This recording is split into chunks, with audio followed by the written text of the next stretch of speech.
Bueno, muy bien, vamos a comenzar ahora con el teórico y lo que les digo es que van a tener que hacer una pequeña síntesis de unos 8 renglones sobre el teórico, ¿sí? Una breve síntesis van a tener que hacer. Bueno, muy bien. La lectura que tienen que leer y que van a tener que leer también para la próxima es el texto que se llama, que está en Teoría y Testimonio 5 y creo que está en el campus, que es Adolescencia, Freud, Lacan y más allá. ¿Sí? Bueno, y después un texto que se llama Ritos de Iniciación y Nombre del Padre, que también está en el campus, y hoy voy a subir al campus, eso es optativo, un apartado de un libro que se llama La Rama Dorada, de un antropólogo muy conocido, y que también fue criticado por Lacan, pero bueno, no importa, que relata el apartado de donde él relata ritos de adolescentes en los pueblos primitivos, pero femeninos, ¿sí? George Fraser es un antropólogo, fue declarado ser por la monarquía inglesa, bueno, pero más allá de las críticas de Lacan, el relato de él, de los ritos de iniciación puberales de niñas, es muy interesante, ¿sí? Así que quienes lo quieren leer, hoy va a estar o mañana lo sumo en el campus, ¿sí? Es interesante para que los lean, ¿sí? Son relatos simplemente de los ritos de iniciación. Bueno, muy bien. Vamos a comenzar. Nosotros tenemos la idea en esta práctica, que bueno, que ya se dicta desde el año 1993 en la facultad, ¿sí? O sea, hace 28 años. Bueno, una de las ideas centrales que manejamos es la idea de una concepción estructural de la pubertad. En primera instancia, pensamos la pubertad como un momento de conmoción subjetiva. Y esta conmoción subjetiva, de hecho, hace muchos años, cuando yo era jovencita, se llamaba la edad del pavo. O sea, hace muchos años se llamaba la edad del pavo. Pero porque era el momento de conmoción, ¿sí? Donde el chico se suponía que era tan fuerte la conmoción, y que de hecho lo es, ¿sí? Que estaba totalmente tomado por esa conmoción y no podía ni siquiera pensar, y que de hecho es bastante así, ¿no? Bueno, consideramos de qué se trata esa conmoción, toda la labor psíquica que tiene que hacer un puber, es muy grande, decimos que de la noche a la mañana, literalmente, una nena tiene la menarca, o sea, su primera menstruación, y que obviamente es un momento de enorme traumático, podríamos decir, y también el balón, la primera polución, que ya cambia radicalmente su posición en la vida, es decir, ya sabe que en el horizonte está la posibilidad de ser, en el horizonte está la posibilidad de ser, de procrear, ¿sí? De tener hijos, ya sea madre o padre, ¿sí? Si bien, por supuesto que está muy lejos la posibilidad para un chiquito de 10, 11, 12 años, 13 años, esta posibilidad, pero ya justamente hay una fuerte conmoción por esto que le pasa a nivel orgánico, ¿sí? Porque de hecho puede serlo, ¿sí?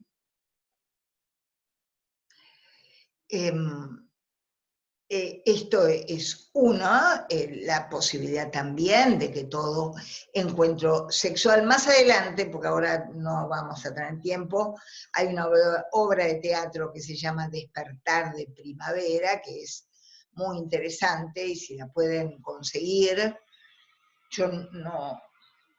Está en YouTube, yo la he visto y está en YouTube. ¿Cómo está en YouTube? La obra de teatro, sí, se puede ver en YouTube, La estaba... puesta que hizo, ¿cómo se llama? La mujer de... Ay, Cris Morena. Cris Morena. Pero las partes más interesantes no están en la puesta en acto que puso Cris Morena. La parte del ¿cómo se llama? Del encapuchado no está, ¿no? En la parte final, me dijeron. Creo recordar que no, puede ser que no esté esa parte. Por eso. El libro es que no he tenido tiempo, la versión que yo tenía, no sé, no sé qué pasó con mi libro en la biblioteca y lo tengo que comprar, pero la persona que me digitaliza los libros no sé si va a hacer tiempo. Pero bueno, dentro de un mes sí la voy a poder subir. El libro, la obra de teatro. Si pueden. Lo que pasa es que en la versión de Cris Morena yo no la vi, pero falta una de las partes principales de la puesta, de esa obra, que es de 1895. ¿Sí? La voy a mirar de cualquier manera si hay otras cosas importantes que sí me interesan en la versión de Cris Morena. Así que está en YouTube, no sabía. Bueno,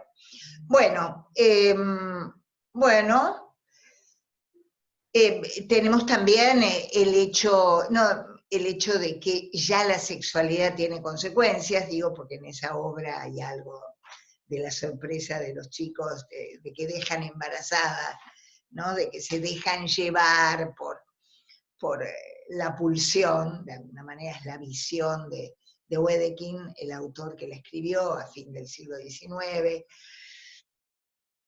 se dejan llevar y bueno, sin darse cuenta dejan embarazada, ¿no? Pero bueno, la sexualidad ya no son más los juegos eróticos antes, sino que puede tener sus consecuencias, como que dejar embarazada a una niña, ¿no? O sea que ya es diferente la idea de la sexualidad que se pueda tener, ¿sí? Ya empieza a estar en el horizonte la genitalidad. Por otra parte, la pubertad implica un enfrentamiento, no porque antes no haya habido este enfrentamiento con el deseo del otro, ya desde que un bebé, ¿no es cierto?, ya desde el jueguito del Fordá, del que nos habla Freud, cuando un bebé empieza a asumir que es lo que se llama la angustia de los 8 meses, que la madre puede ir y volver, que la madre se va, ¿sí? Que la madre puede desaparecer, ya se enfrenta de alguna manera con la castración del otro, un bebé, ya desde ese momento, ¿no? Con esta idea de que la madre puede ir y volver, puede frustrar, ya se enfrenta con la castración del otro, pero en el momento de la pubertad comienzan a enfrentarse con la castración del otro, con el deseo del otro, de manera más radical, asociado a todo aquello que tiene que ver, sí, a todo aquello que tiene que ver con el deseo sexual, es decir, cómo va a responder el otro, ¿sí? Cómo va a responder el otro frente a mi deseo, ¿sí? Es decir, ¿qué pasa? ¿Le parezco linda? ¿Le parezco lindo? ¿Qué es lo que quiere de mí? Pone en primer plano también esto que tiene que ver con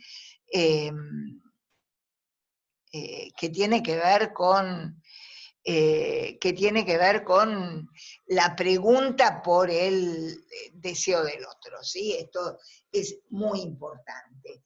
¿Qué es lo que el otro quiere de mí?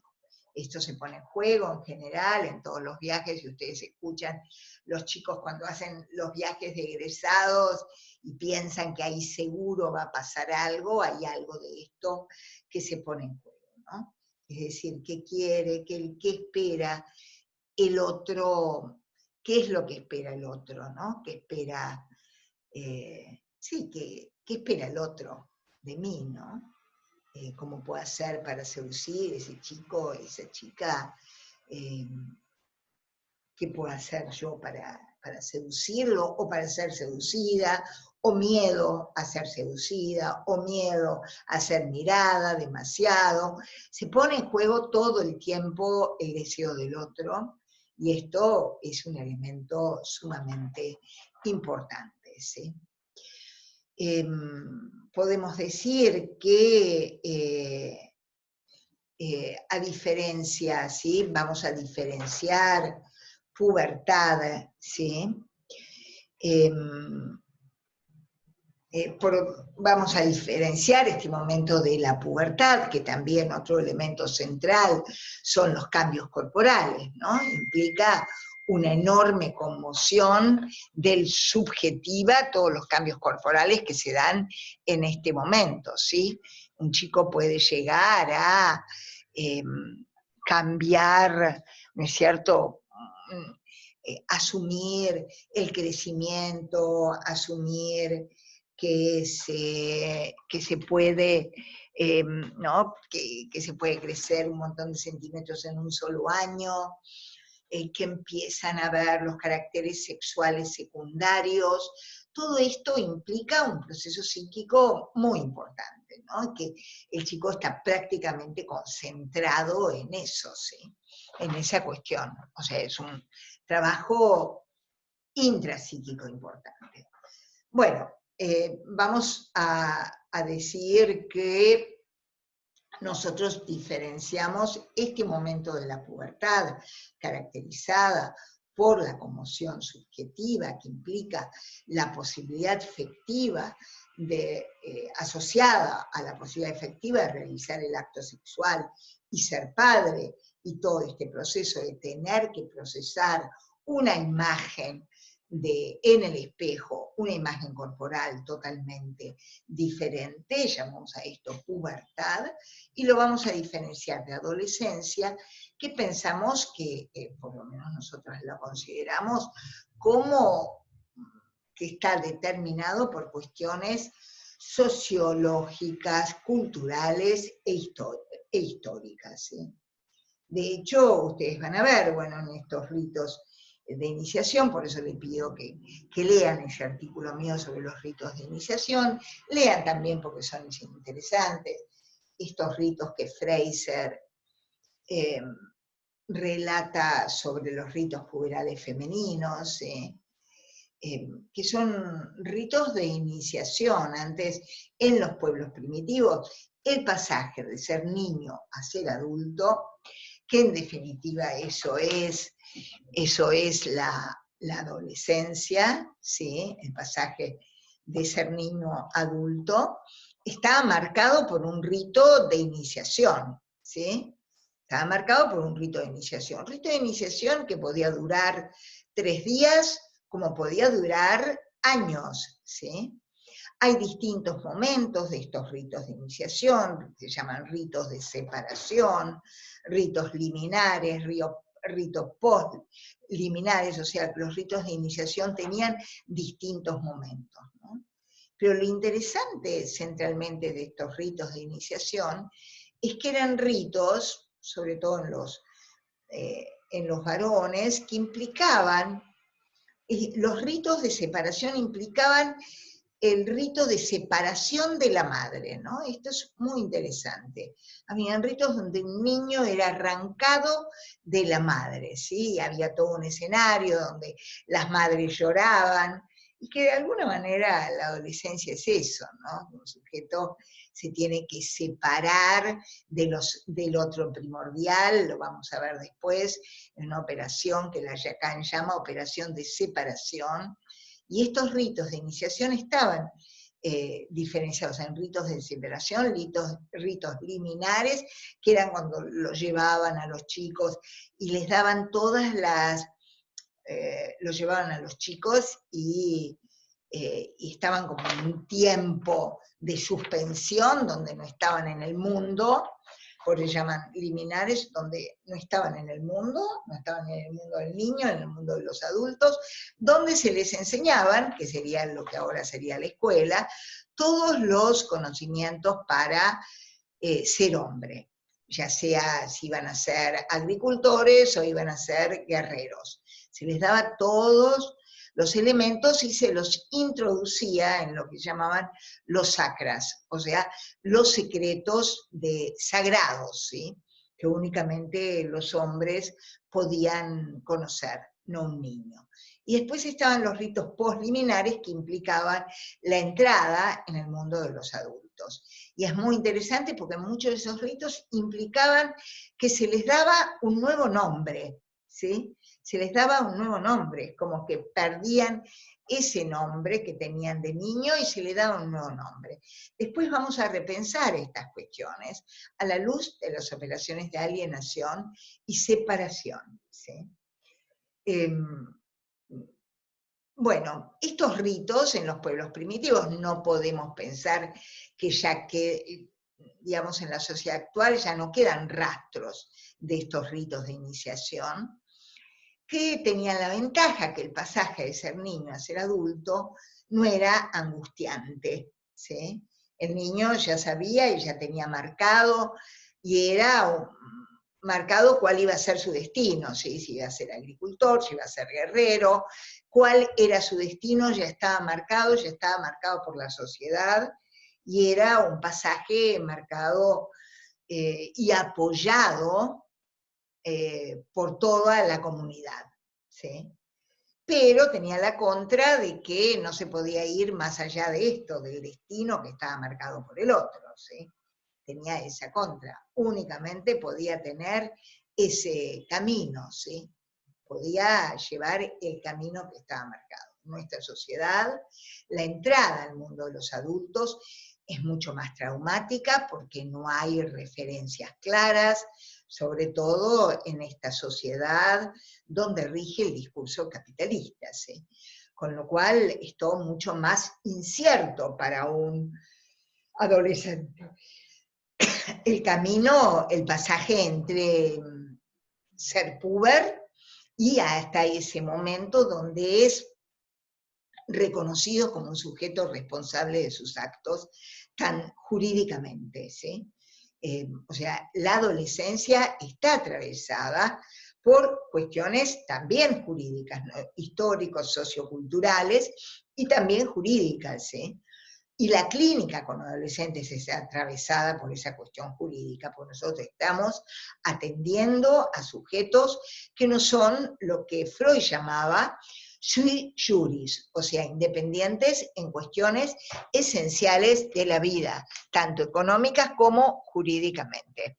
Después del caso de la joven homosexual, Freud decide no atender más a adolescentes, o sea, no atender más sujetos que no sean sui juris, es decir, independientes en cuestiones centrales, económica y jurídicamente, ¿sí? Porque implica respecto a la clínica determinadas cuestiones, como que no se puede negar una entrevista a un padre, tenemos que tener el consentimiento de los padres para poder atenderlos, y bueno, está atravesado si los padres deciden sacar a ese chico del tratamiento y no seguirle pagando el tratamiento, no podemos seguirlos atendiendo, ¿sí? O sea que la clínica con adolescentes también está atravesada por esas cuestiones que Freud decide entonces no tener ese problema.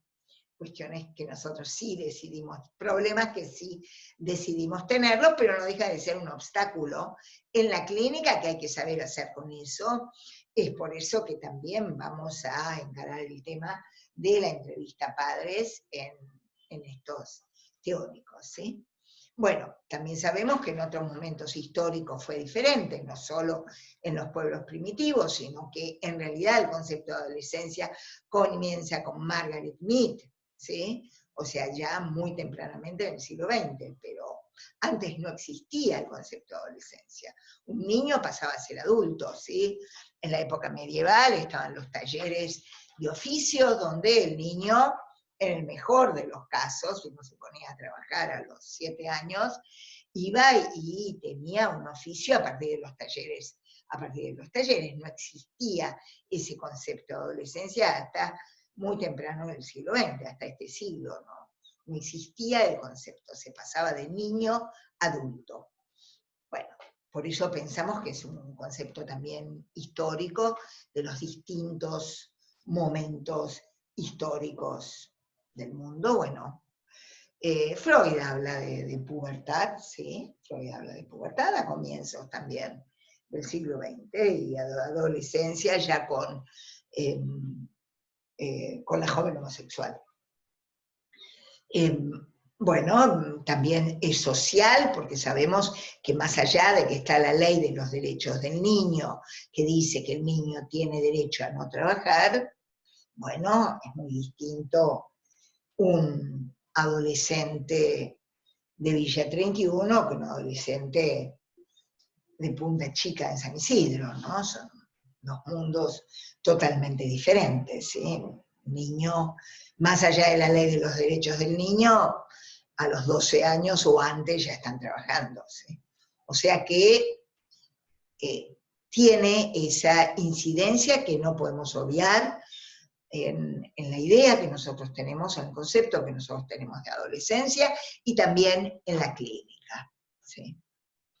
Bueno, esto respecto a esta cuestión, le pido entonces, como nosotros vamos a tener pocos teóricos, que lean ustedes y en esa síntesis que hagan ya incluyan ese texto sobre ritos de iniciación en la adolescencia, ¿sí?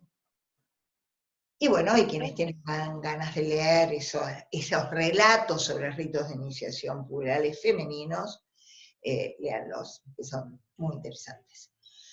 Bueno, vamos a pasar a hablar de cómo pensamos algunas cuestiones, ¿sí? Bueno, Profe, perdón. El texto este de ritos de la iniciación, ¿dónde está? ¿cuál de ritos de iniciación? El que está mencionando ahora, que Hay deberíamos dos. incluir. Hay uno de ritos de iniciación en nombre del padre que ya está en el campus, y hoy hay otro que es parte, un capítulo de un libro que se llama La Rama Dorada de George Fraser, que pedí que me lo digitalicen hoy, así que recién me lo mandaron y lo voy a subir esta noche o mañana. Ese no es obligatorio, léanlo si tienen ganas. Está bien, y entonces este de ritos de iniciación y nombre del padre es el que está en su libro, tesis de la adolescencia en Freud, Lacan y más allá. No, ese está en un libro mío que se llama Elementos para una teoría clínica lacaniana del fenómeno psicosomático, pero está subido al campus, el artículo solo. Claro, no lo puedo encontrar, por eso. ¿No? Estoy acá. No, en el campus, no está en el campus. No, ¿Está ese no está en el campus? campus subido. No, Bueno, profe, ese no. lo subo también, Bueno, gracias. Gracias, profe.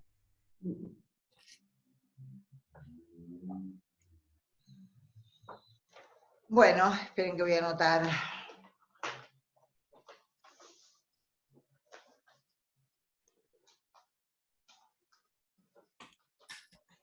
Entonces,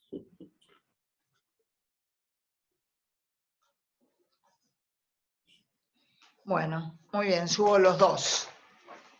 entonces, profe, perdón, me perdí. Cuando mencionó el de la adolescencia en Freud, Lacan y más allá, lo leemos completo.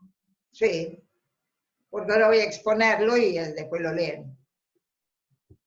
Gracias. Bueno, lo que planteamos es lo siguiente, ¿sí? Que frente a este enfrentamiento con la falta del otro que implica la adolescencia, digo, no es la primera vez que hay ese enfrentamiento con la falta del otro, ¿sí? No es la primera vez. Como les dije, ya el bebé, la angustia de los 8 meses tiene que ver con eso, porque la madre va y viene, y esto aparece ya, esa angustia en un bebé de 8 meses y ya lo tiene que elaborar, ¿sí? Pero en el momento de la pubertad aparece de manera radical, ligado también al deseo, ¿sí? Entonces, decimos que este enfrentamiento con la falta en el otro, con el deseo del otro con mayúscula, del otro primordial que lo ha constituido, la podemos pensar desde 3 perspectivas en la obra de Lacan. No es que Lacan lo dice, les digo porque después en muchos trabajos y en tesis veo que dice que Lacan dice, no, es una elaboración que hago respecto tomando elementos de Lacan, ¿sí? No es que Lacan habla de estas tres perspectivas, nosotros hablamos de estas tres perspectivas. Una primera perspectiva que sí está desarrollada por Lacan, y la podemos leer perfectamente desde Lacan, es que ustedes deben haber leído, trabajado los tres tiempos del Edipo en Lacan, ¿no? Es decir, porque acá todos cursaron psicopato, así que todos han podido dar los tres tiempos del Edipo en Lacan. Entonces, ustedes recuerdan que los tres tiempos del Edipo en Lacan tienen que ver con un primer tiempo, básicamente se trata, es decir, porque también decimos que la pubertad está absolutamente atravesada por la cuestión de la metáfora paterna. Porque ¿de qué se trata la metáfora paterna? La metáfora paterna, en síntesis, tiene que ver con la transmisión de la ley, ¿sí? Tiene que ver, y la ley, en última instancia, la condición humana, tiene que ver con la transmisión de la ley de la prohibición del incesto, ¿sí? La condición humana tiene que ver con la transmisión de la ley de la prohibición del incesto. Y la pubertad es eso. Si no existiría pubertad si no hubiera prohibición del incesto. Los humanos somos humanos, a diferencia de los animales, porque hay prohibición del incesto, ¿sí? Eso es lo que nos diferencia, eso es desde la antropología, desde Levi-Strauss, lo que implica la entrada al mundo simbólico. Básicamente se entra al mundo simbólico por la aceptación de esa ley, que es la ley de la prohibición del incesto, ¿sí? Y esa ley es la que está articulada absolutamente a la pubertad, porque desde Freud, todos me han dicho que lo leyeron para hoy, ¿sí? Lo que pone como central Freud es la renuncia a los objetos endogámicos, ¿sí? Que el niño tiene que renunciar a los objetos endogámicos, ¿sí? Para renuncia a los objetos endogámicos, y uno de los destinos de la libido va a ser identificarse a los rasgos valorados de esos objetos perdidos, de esos objetos que son prohibidos, ¿sí? Y es justamente todo está articulado a la aceptación de esa prohibición, ¿sí? Después está el destino de la libido, la corriente que queda como heredera de esa primer amor de los objetos incestuosos, queda como resto en la vida consciente la corriente de ternura, y en la pubertad aparece otra corriente que es la corriente sensual, ¿sí? Y que podríamos decir que una salida normal, entre comillas, del Edipo, para Freud, que es, para Freud es suficiente con que se elija un objeto exogámico, ¿sí? Que no se elija, que se respete la prohibición del incesto, que se elija un objeto exogámico, ¿sí? Ya es suficiente con eso, ¿sí? Y que la corriente de ternura heredera de ese amor endogámico se una a la corriente sensual, ¿sí? Y que sobre ese nuevo amor, sobre ese nuevo objeto, haya una conjunción de las corrientes de ternura y la corriente sensual, ¿sí? Eso es. Entonces, intrínsecamente la pubertad es consecuencia de la condición humana, ¿sí? Si no hubiera prohibición del incesto, llamaríamos a esta etapa como la llama Freud al comienzo, ¿no? En las cartas a Fliess, ¿sí? La llama en momento de maduración sexual, pero no lo llamamos, así lo llama al comienzo, después lo llama pubertad, es otra cuestión, no es simplemente maduración sexual como en los animales, ¿sí? Que ya tiene intrínsecamente ese concepto, la idea de la ley de la prohibición del incesto. Bueno, ¿de qué se trata la función paterna? De transmitir esa ley, ¿sí? Y de la aceptación del sujeto de esa ley, ¿sí? Que el sujeto acepte esa prohibición.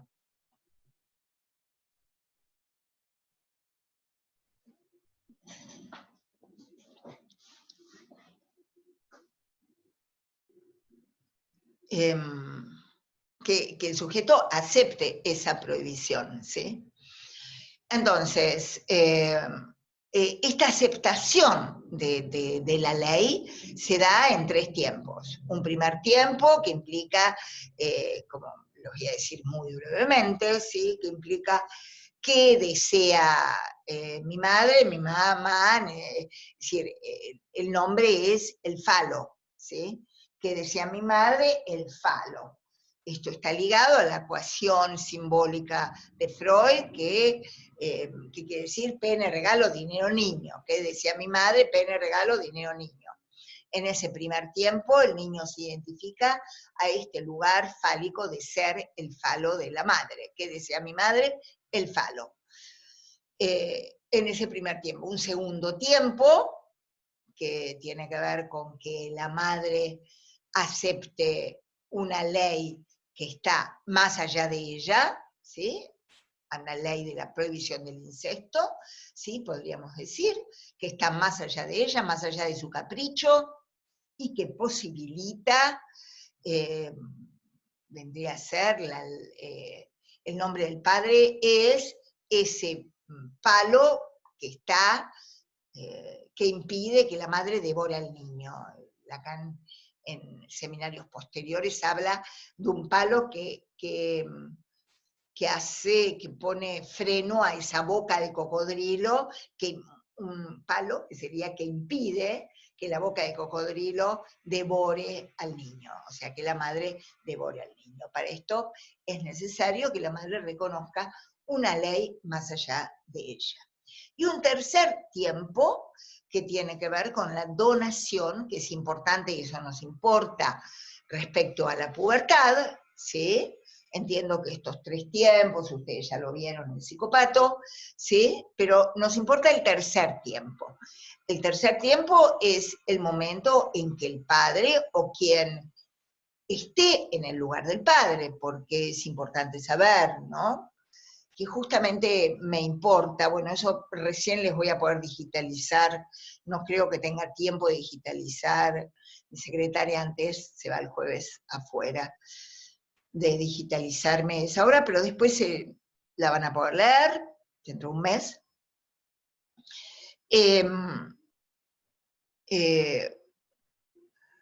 Porque está articulado a esta obra de Wedekind, ¿no? Donde es importante que esa obra de Wedekind, que no aparece justamente el personaje que Lacan llama el personaje del enmascarado que viene en lugar del nombre del padre, que justamente no aparece en la apuesta que hace de esa obra Cris Morena.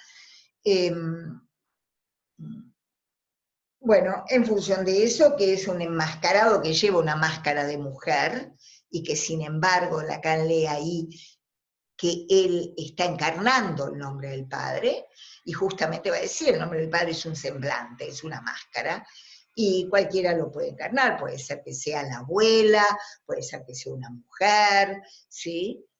Puede ser que sea el padre concreto y real y biológico, ¿sí? Pero hay alguien que tiene que estar encarnando allí concretamente y donando los emblemas, ¿sí? Que tiene que donar los emblemas. Esos emblemas que le van a permitir a ese niño poder llevar su deseo adelante, ¿sí? Lo que Lacan plantea es que, ¿sí? Lo que Lacan plantea es que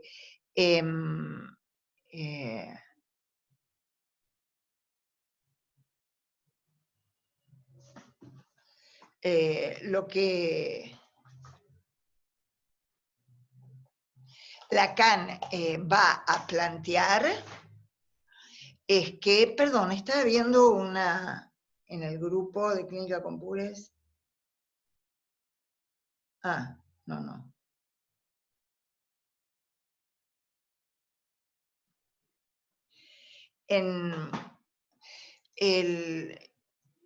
Bueno, lo que Lacan plantea es que en la niñez, ¿sí? No, estaba fijándome unos mensajes que había en el grupo de Clínica con Pures que armamos la vez pasada. Quienes no estén en el grupo, por favor, inclúyanse, ¿sí? Así toda la información. Cuando hay una urgencia, nos podemos comunicar por el grupo de WhatsApp en lugar del campus, que tarda mucho. Entonces, lo que dice es que en la infancia sigue ahí el tiempo, sigue puntualmente los tiempos de Freud, ¿sí? Freud habla de una primera resolución del Edipo en la niñez y una segunda resolución del Edipo en la pubertad, y él sigue puntualmente estos dos tiempos todavía en el seminario 5, cuando habla de los 3 tiempos de la instalación de la metáfora paterna, ¿sí? La puesta en juego de la metáfora paterna. Entonces, respecto al primer tiempo, o sea, cuando se resuelve con la entrada en la latencia, ¿sí? Cuando esto se resuelve con la entrada en la latencia, el niño renuncia, ¿sí? Ustedes sabrán, creo que ustedes tienen que leer, ¿sí? El sepultamiento del complejo de Edipo. ¿Les había dicho que lo lean para hoy también? ¿O no? Bueno, entonces lean. No, profe, no nos dijo, no. No, bueno, léanlo para la próxima. Sepultamiento del complejo de Edipo. Está en la unidad temática 1, igual ahí en el campus, o sea, eso hay que leerlo igual todo, ¿no? Sepultamiento del complejo de Edipo, sí. Ah. Bueno, entonces,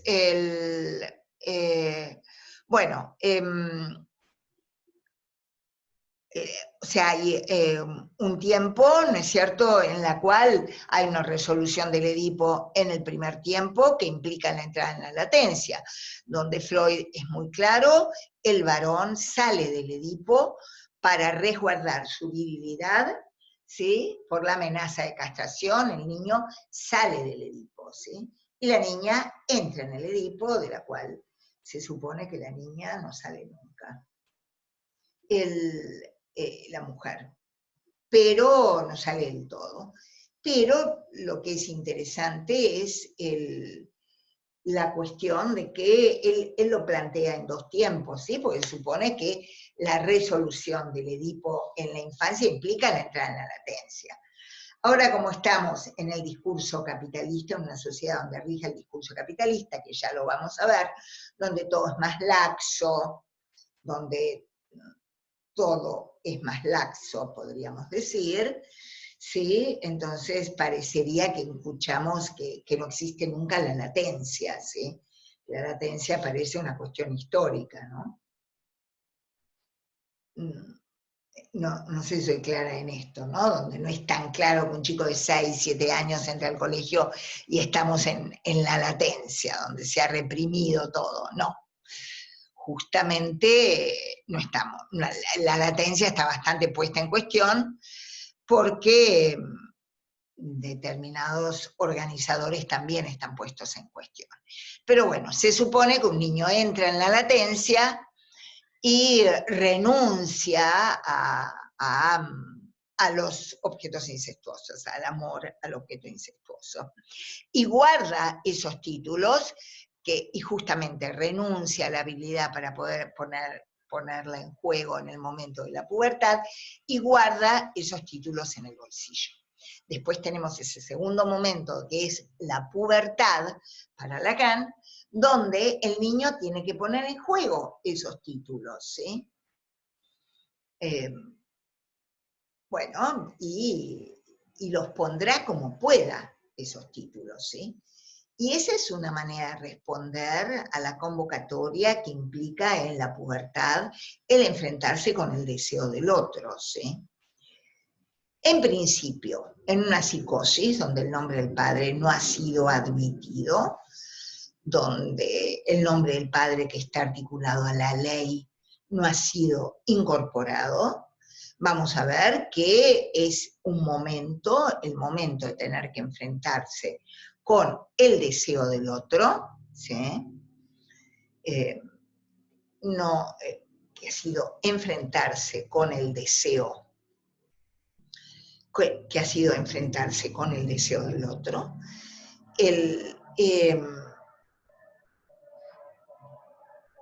Tenemos entonces la psicosis que es un momento privilegiado para el desencadenamiento de la psicosis más temprana del adulto, que es la hebefrenia. Hebe en griego es puber, o sea, la hebefrenia, después la esquizofrenia, ¿sí? El sujeto no puede responder porque no cuenta con el nombre del padre. Para poder responder a esa convocatoria del deseo del otro, para poder responder a que en el horizonte voy a ser padre, ¿sí? Que tengo, mis primeras poluciones implican que la posibilidad en el horizonte, por supuesto, de ser padre. Entonces, para poder responder a eso, respondo, ¿sí? Con el responder a eso, respondo con el, la posibilidad de, justamente tengo que contar con el nombre del padre para poder responder a esto, tengo que contar con ese nombre del padre, ¿sí? Si no cuento con ese nombre del padre, frente a la convocatoria, frente al enfrentarme con el deseo del otro, se produce, uno escucha a un psicótico y no sabe qué hacer en ese momento, ¿no? El horizonte es la nada, ¿sí? Es decir, no hay con qué responder, ¿sí? Es decir, emerge, se convierte el deseo del otro, un goce del otro desbordante y sin límite, ¿sí? Y se produce el desencadenamiento psicótico, ¿sí? Es la hebefrenia, ¿sí? Como tantas veces comenzamos la vacilación y el desencadenamiento psicótico en ese momento, ¿sí?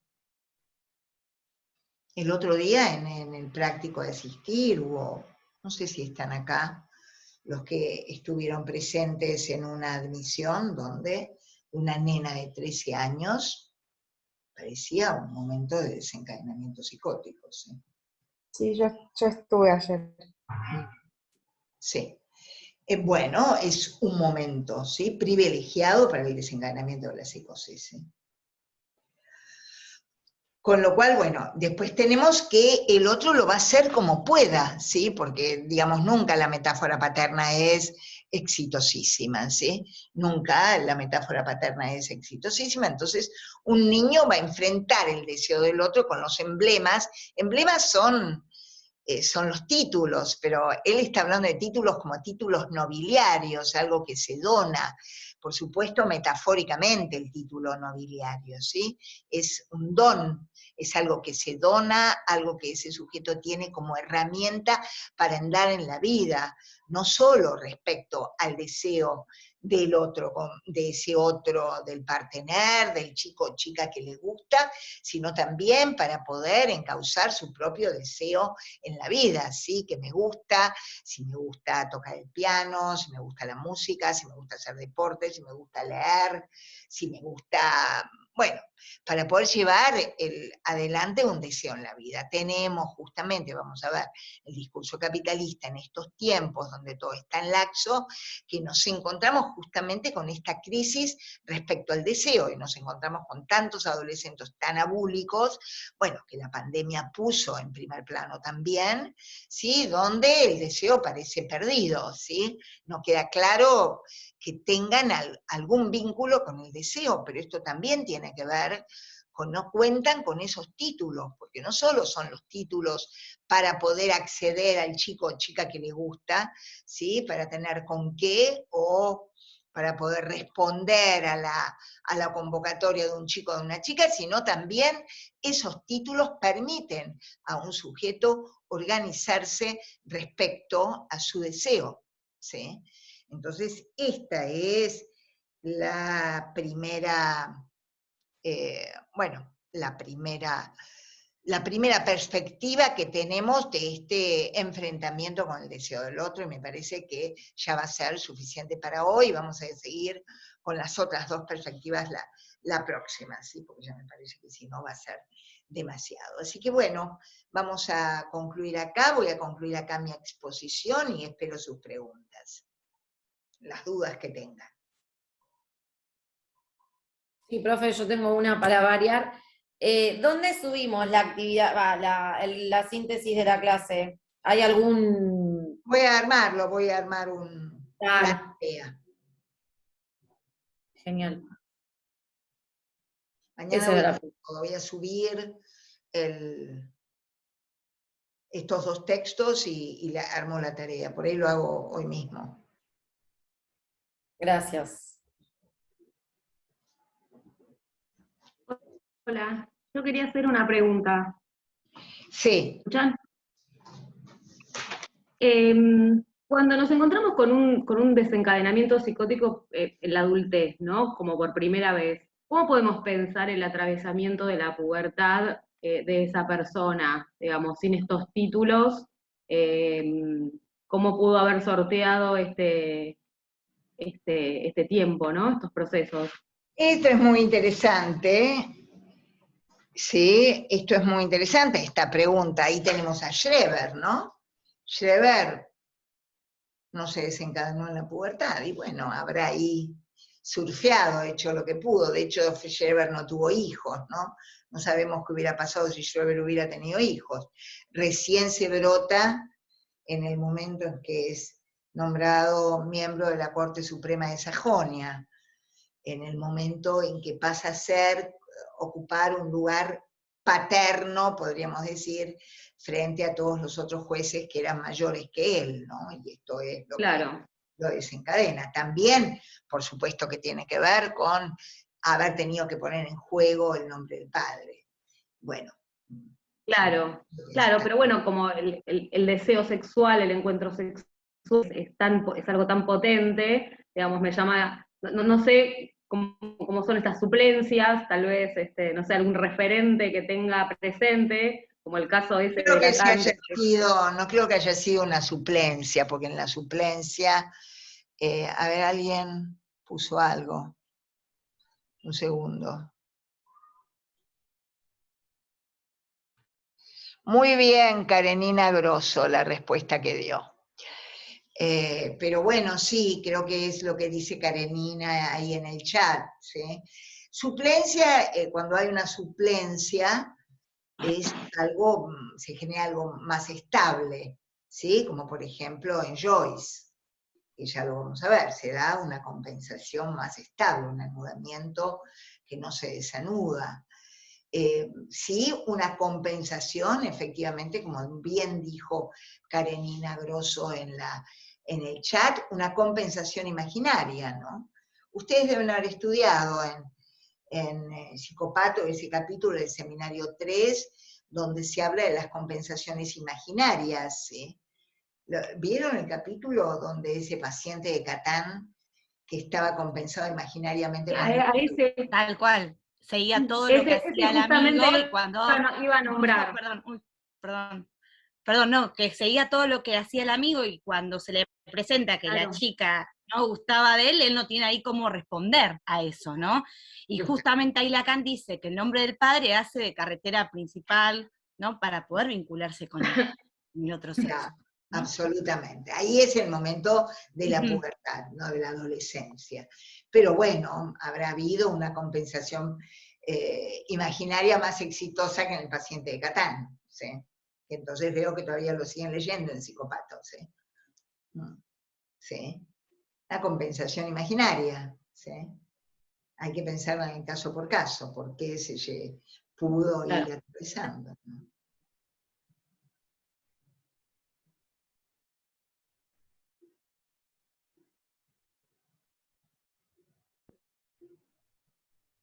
Bueno, no sé si hay otra pregunta sobre estos temas.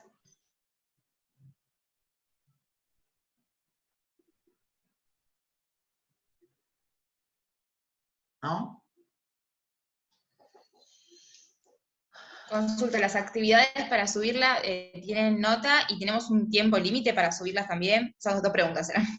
Sí, pero no tienen nota, son aprobado o desaprobado. Ok, ¿y el tiempo para entregarlas es de semana a semana o de clase a clase? De clase a clase. Ok, gracias.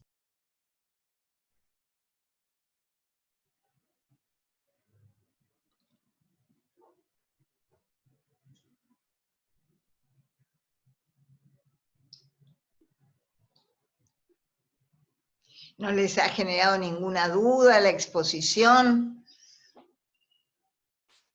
No, súper claro, profe. ¿Sí?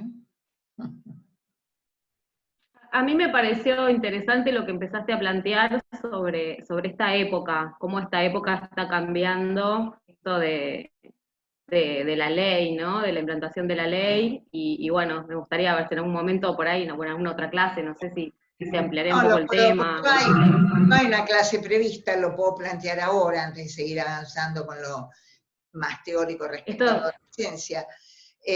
Bueno. Estos organizadores que decías que han cambiado y que se ven, me parecía hasta bueno ampliar eso. Sí, bueno, Lacan habla del discurso capitalista, ya hace muchos años, hace 50 años, habló del discurso capitalista, él introduce en el seminario 17 los discursos, ¿no? Los discursos tienen una lógica, son un grupo, lo que en matemáticas se llama un grupo matemática, que es los elementos, donde las relaciones los elementos van cambiando de lugar, pero las relaciones entre los elementos siempre son los mismos, ¿sí? Eso es un grupo matemático. Y con relación a lo que se llama grupo matemático, él plantea, ¿sí? Con relación a lo que se llama grupo matemático, él plantea 4 discursos que seguramente ustedes a lo largo de la carrera los habrán escuchado: discurso del amo, discurso analítico, discurso de la histeria y discurso universitario, ¿no? La lógica con la cual se transforma un discurso en el otro, hay una lógica determinada, ¿sí? Se los digo de manera muy sencilla, tienen 4 elementos el grupo matemático, van cambiando de lugar estos elementos y van determinando, un discurso se transforma en otro discurso, los elementos van girando de acuerdo a las agujas del reloj. Y se va transformando un discurso en otro discurso, ¿sí? Pero después, 2 años después, en la conferencia en Milán, en 1972, él introduce el discurso capitalista, donde en los discursos aparte siempre hay un elemento que permite, está la falta en juego. Ahí, a ver, vamos a compartir pantalla y se los dibujo.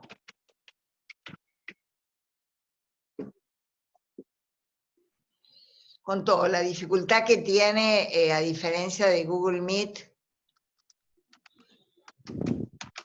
¿cómo se llama? El Zoom, es que no se puede dibujar tan bien, ¿no? Se dibuja mejor. Bueno, vamos a ver el discurso analítico, con todas las dificultades que hay acá. Es este.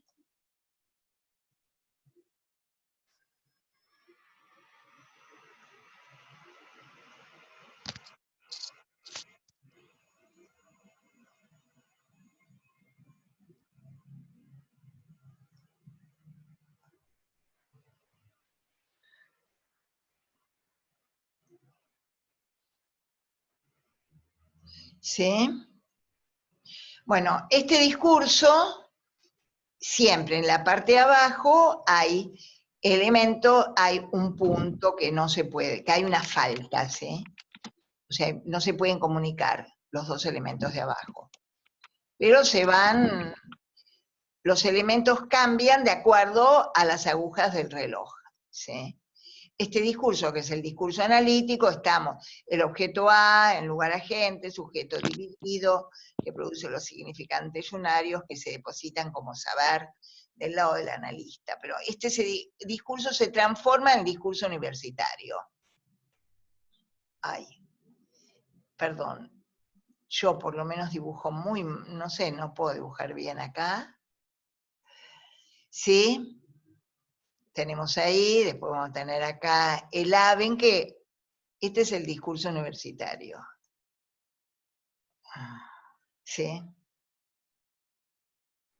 perdón, el A va a este lugar, ¿ven? El sujeto va acá. Y el S1 de este lado. Entonces, el lugar preeminente es el del saber. S2 es el saber, en el discurso universitario. ¿Qué es lo que rige? Estamos en la universidad, ¿qué es lo que rige? El saber. ¿Qué me importa? Ustedes, después de cada clase, tienen que hacer una síntesis, bueno, se evalúa el saber, ¿sí? Ese es discurso universitario. Cada discurso tiene una lógica dentro de determinado lazo social. En el discurso analítico no evaluamos el saber, el analista está en el lugar del objeto A, invitamos al sujeto, el sujeto dividido, a hablar para poder decir, pueda vertir los significantes unarios que comandan su vida. ¿Sí? Pero se transforma, siguiendo la luz, de acuerdo a las agujas del reloj, en discurso universitario, ¿sí? En lugar agente, este sería, ¿sí? ¿Lo ven, lo que yo estoy marcando o no? ¿Se ve el lapicito? ¿Ustedes lo ven o no? Sí, se ve. Bueno, este es el lugar agente en todos los discursos. Acá el lugar agente, que sería el universitario, el de la escuela, ¿sí? También, la escuela primaria, secundaria, jardín de infantes, a partir de preescolar, digamos, lo que prima es el saber. Después, por otra vuelta de las agujas del reloj, tenemos lo que sería el discurso amo, donde lo que está en primer plano es el S1, ¿sí? Después aquí, donde teníamos el sujeto dividido, va corriendo, y tenemos al saber, que es el S2, ¿sí? Aquí en el lugar de la producción tenemos el objeto A, ¿sí? Y aquí, en el lugar de la verdad, que se llama así, tenemos el sujeto dividido. Pero en todos los lados tenemos siempre que así como acá hay una conexión, entre los dos elementos de abajo hay un lugar de imposibilidad. No hay conexión, sería la castración. ¿Sí? Hay un lugar de falta. Lo real, la castración está acá. Esto, si se da vuelta nuevamente, vamos a tener el sujeto dividido acá, ese es el discurso histérico. Pero para el discurso capitalista, él plantea que lo que pasa es que va el sujeto dividido arriba,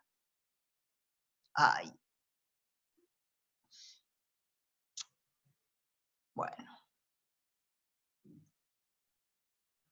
sujeto dividido arriba, ¿sí? Si pueden ver acá un sujeto, pero bueno, sujeto dividido arriba y el S1 abajo, ¿ven?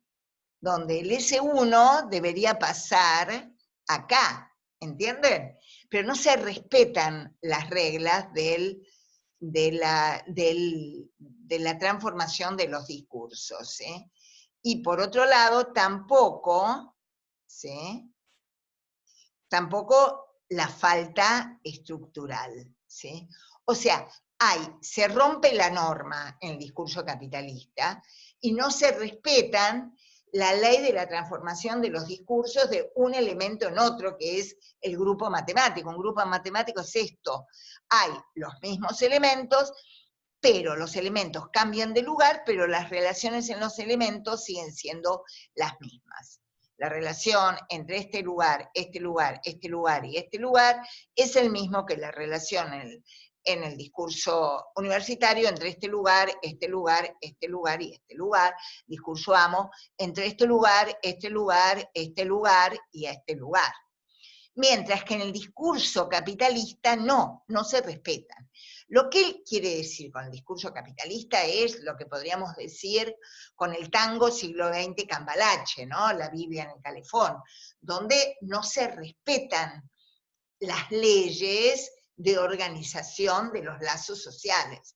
Porque cada discurso da cuenta de un determinado lazo social, el discurso analítico de uno, el discurso universitario de otro, el discurso amo de lo que podría ser las cosas que funcionan, que tienen que funcionar, que en tal fecha va a haber el parcial, que en tal fecha va a haber el trabajo integrador, acá 2 trabajos integradores, en tal fecha el coloquio, pero bueno, ustedes mismos piden y preguntan, ¿para cuándo tenemos, dónde tenemos que subir el campus? Eso es discurso amo, ¿sí? Cómo funcionan las cosas. Si nosotros no les decimos dónde tienen que subir, es un caos, ¿sí?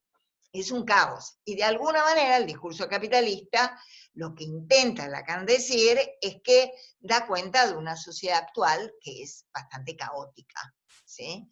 Podríamos decirlo, ¿sí? Entonces, en ese sentido digo, hay ciertas cuestiones que tal vez son mucho más laxas, justamente porque hay determinadas normas que no se cumplen. En definitiva, el discurso capitalista sería metáfora de lo que podríamos decir, y de lo que Lacan plantea y que nosotros constatamos, que es la declinación del nombre del padre, que se manifiesta en distintas patologías. No es lo mismo la clínica de hoy que la clínica en la época de Freud, ¿sí? No encontramos tantas histéricas que asocien libremente, encontramos mucho más cuestiones de un goce muchísimo más desregulado, ¿sí?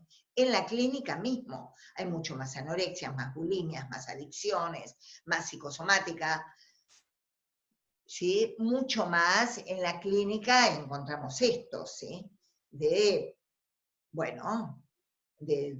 manifestaciones mucho más desreguladas, podríamos decirlo. También esto que les dijo de cierta bulia respecto al deseo en los adolescentes, ¿no? También tiene que ver con esto, con efecto de esta desregulación, ¿sí? Bueno, no sé si es una cuestión muy breve, sumada a las dificultades que no están en el Google Meet, es mucho más fácil dibujar, ¿sí? Bueno, no sé si llegaron a entender esto. Sí, se entendió, muchas gracias. ¿Sí? ¿Se pudo entender? Sí, perfecto. Bueno, gracias. ¿sí? Bueno, ahí me salió mejor el sujeto dividido, ¿sí? Ahí me salió mejor. Bueno, esto es, y esto tiene sus efectos en la clínica, tiene sus efectos en la vida cotidiana, pero sobre todo a nosotros en lo que nos incumbe es en la clínica. Y tiene efecto en esto que yo les decía, donde ustedes van a escuchar, y también en la clínica, que esta entrada en la latencia no es tan así, ¿sí? No es que los chicos de 6, 7, 8 años han renunciado a la sexualidad, lo ven en plena ebullición, ¿sí? No es que tenemos esos momentos tan claros de división entre salida de la latencia, entrada en la pubertad, no está tan claro, ¿sí? En estos tiempos.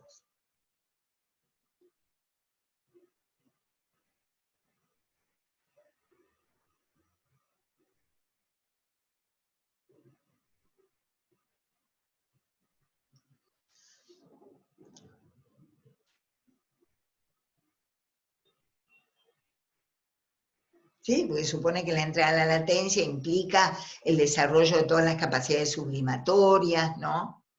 Leer, jugar, ¿no? Bueno, todas las capacidades sublimatorias que implica ir a la escuela. Y ahora es todo un poquito más desregulado esto.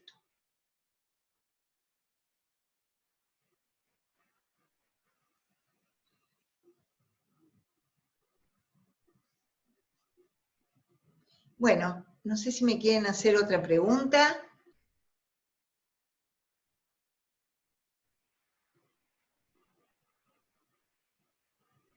Sobre esto último que he expuesto, sobre todo, que es bastante complejo.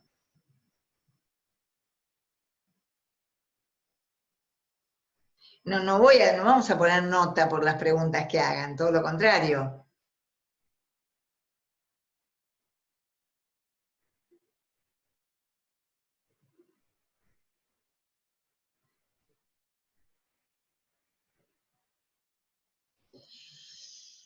¿No? Profe, perdón, yo había escuchado que el discurso de la histérica, como que la histérica hace lazo, no me acuerdo dónde lo había escuchado, y a diferencia del obsesivo, bueno, que es como que se queda en el rumiar pensante, algo así, y quería preguntártelo a vos, que recién lo explicaste bastante, lo bajaste a tierra, digamos, lo de los discursos. Sí, pero cuando hablan del discurso de la histérica, no es Sí. este discurso, este es el discurso histérico, es cierto, pero que lo tomamos en, básicamente, no solo el discurso de la histeria, sino el discurso de la amistad, por ejemplo, ¿sí? Lo mismo, alguien puede estar como analista y esa misma persona tener un amigo o amiga donde se presente como sujeto dividido y le cuente sus problemas, ¿sí? Más vale tiene que ver con eso el discurso de la histeria, bárbaro. donde la gente es un sujeto dividido, alguien que está dividido, que puede contar sus problemas, ¿sí? Pero no es, bárbaro. Otra cosa es el discurso de la histérica, que sí, pero seguramente te hablaron de lo que es el discurso de la histeria y Claro, ahí entendí. Gracias, profe. Discurso de la histérica en análisis, inserto en el discurso analítico.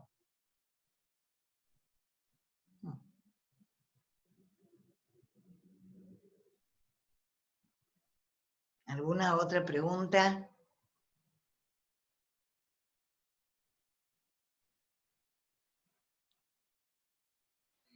No.